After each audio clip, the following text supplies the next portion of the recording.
Typical defence perspective, क्या आपको लगता है कि जो 2 वीक्स का टाइम प्रेसिडेंट ट्रंप ने लिया है, इसमें एक तो वो पोस्चरिंग कर रहे हैं और एक डिसेप्शन के पॉइंट ऑफ व्यू से ये बता रहे हैं ईरान को कि we are coming, because at the same time वो अपने सारे स्ट्रेटेजिक एसेट्स और वॉरफेयर को मूव भी कर रहे हैं नियर ईरान।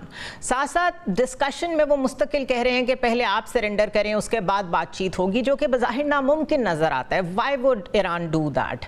लेकिन इस सारे अरसे में अगर इन 2 हफ्तों तक ईरान पे अटैक्स जारी रहते हैं तो ये इटसेल्फ एक मूव है कि उनको इतना ब्लीड कर दिया जाए कि उसके बाद वो शायद टेबल पे आ ही जाएं। बहुत शुक्रिया मिस्टर नायरा मुझे इनवाइट करने का। देखिए, सिर्फ इजराइल या अमेरिकन प्रेसिडेंट ये नहीं कर रहे कि इतना ब्लीड किया जाए कि वो टेबल पर आ जाए।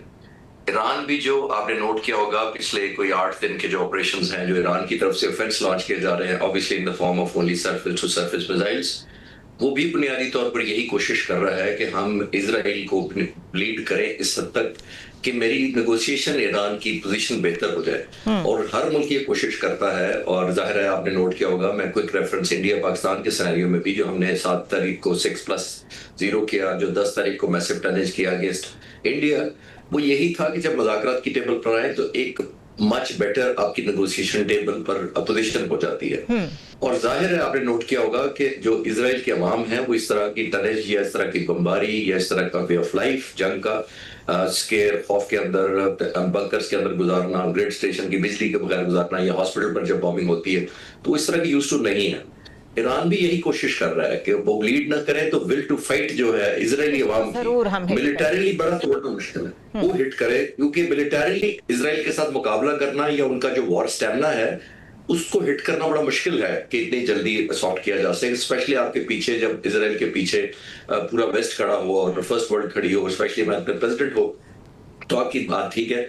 और coming back to the second part, जब आपने कहा कि उन्होंने 2 हफ्ते कहा है अमेरिकन प्रेसिडेंट ने, वो वही टाइम बाय किया जा रहा है। और यही उम्मीद की जाती है ईरान से शायद वो एग्जॉस्ट हो जाएगा, बिकॉज ये देखिएगा कि इजराइल की जो बॉम्बिंग है, जो बहुत प्रिसाइज है ऑब्वियसली, और बड़ा टारगेटेड कर रहे हैं, और उनके पास ऑप्शन है क्योंकि एयरफोर्स उनकी डिफेंस उस तरह पुटअप नहीं कर पा रही। ये दोनों का नर्व, जिसको कहते हैं ना नर्व ब्रेकिंग, एक पोस्चरिंग है एक दूसरे की तरफ के, पहले कौन गिव अप करता है। जी।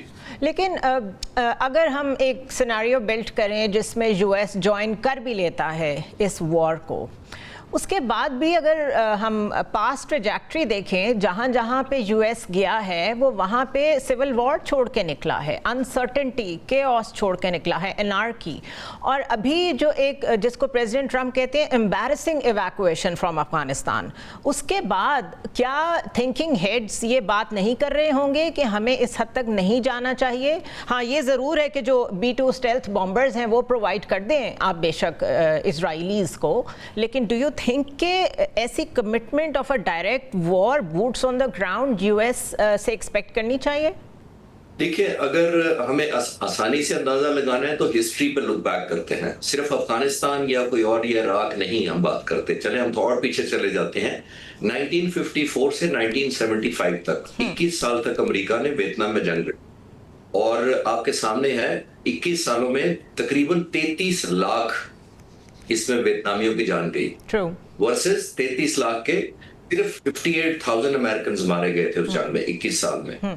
तो आया क्या रिजल्ट, नतीजा निकला 33 लाख वर्सेस 58,000। नतीजा फिर भी ये निकला कि अमेरिका को छोड़ना पड़ा। रीजन ये थी, देखिए दुनिया में जंगें कॉज बेस्ड लड़ी जाती हैं। अगर आपकी कॉज जस्टिफाइड है तो आपकी वॉर जस्टिफाइड है, और अगर आपकी वॉर जस्टिफाइड है तो आपकी परफॉर्मेंस जस्टिफाइड होती है। राइट, ये आपके सामने हिंदुस्तान पाकिस्तान का देखिए। What about a fake cause?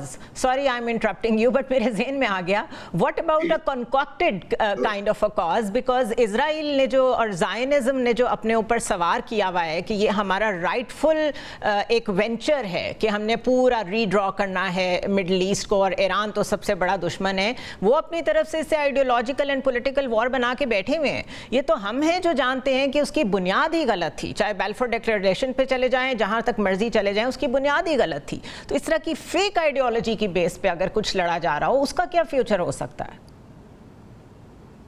देखिए, मॉडर्न जंगें मोस्टली आपने नोट किया होगा फेक आइडियोलॉजी पर लड़ी जा रही है। पाकिस्तान पर पहलगाम क्या था?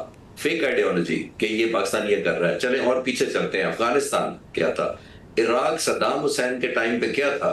आप जरा CNN और बाकी बड़े चैनल्स की सारे क्लिप्स निकाल लें। कहा जाता था कि वॉशिंगटन इराक से सद्दाम हुसैन की लीडरशिप में वॉशिंगटन 40 मिनट में हिट हो सकता है।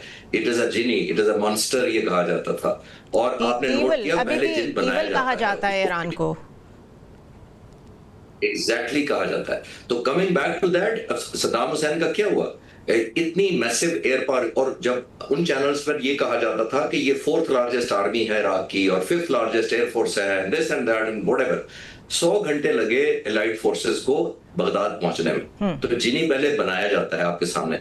अभी सद्दाम हुसैन को छोड़ के वापस आ जाते हैं ईरान के मामले पर। आप देखिए इजरायली प्रेसिडेंट की, प्राइम मिनिस्टर के बयान 10,011 से उठा लें और शायद सीरीज आप इकट्ठे कर सकेंगे जिसमें उन्होंने कहा कि Iran is days away from making a bomb. जिस साहब 1992 में इन्होंने ये फर्स्ट टाइम कहा था, 1994 में कंप्लीट किताब लिख दी, उसमें भी यही कहा। तो it has been more than 40 years now कि वो यही कह रहे हैं। एग्जैक्टली मैं कर रहा हूँ और आप भी एग्री कर रही है कि पहले मॉन्स्टर बनाया जाता है और एक परसेप्शन या इल्यूजन या कॉन्कर्ड स्टोरी डेवलप की जाती है, लॉन्च की जाती है, रैली किया जाता है लोगों को उसके पीछे, और फिर ये ऑब्वियसली ब्लो किया जाता है। लेकिन जो मेरा ख्याल है इसके ऊपर, coming back to Iran performance लाया जैसे हिट बैक वो कर रहे हैं, और ऑब्वियसली एक प्रोहिबिटिव प्राइस इंपोज करने की ईरान भी कोशिश कर रहा है। और जैसे मैंने कहा कि शायद उसमें से ये पहले देखना है कि मिलिटरीली ईरान पहले ऑब्वियसली रिसीड कर जाता है या विड्रॉ करता है, या इजराइल लोगों की जो विल टू फाइट है वो हिट हो जाती है पहले। तो ये तो 2 हफ्ते का भी टाइम इसीलिए दिया जा रहा है, मुझे लग रहा है कि वॉर का ऑब्वियसली किस तरफ टिल्ट होगी, फिर बड़ी पावर्स और स्पेशली अमेरिका बीच में आएगा पॉसिबली। और जो खतरा है मुझे जो खतरा है, देखिए as a student of history और स्ट्रेटजी, वो ये है कि देखिए ये कोई शायद पॉसिबली ये तो नहीं हो रहा कि कहीं ईरान जो है वो एक और यूक्रेन बनने जा रहा है फॉर अमेरिका और इजराइल, पॉसिबली है, which is very dangerous. I am not saying कि होना चाहिए, बट शायद चाइना और रशिया थोड़ा एक्सपेक्टेड बने और वो कहें कि हम भी ब्लीड कर रहे हैं, मतलब नॉट चाइना, रशिया कर रहा है, जाहिर है यूक्रेन में ओवरवेलमिंग नहीं हो सका जिस तरह उनके गोल से उतनी जल्दी। शायद अमेरिका के लिए उस तरह की कोई सिनेरियो तो नहीं ट्रैप हो रही। They need to be very careful obviously, तभी तो हम कह रहे हैं कि थर्ड वर्ल्ड ना कहीं शुरू हो जाए, बिकॉज इसकी एस्केलेशन अनचेक्ड हुई और obviously they can have much but beyond borders निकलना जाए। राइट।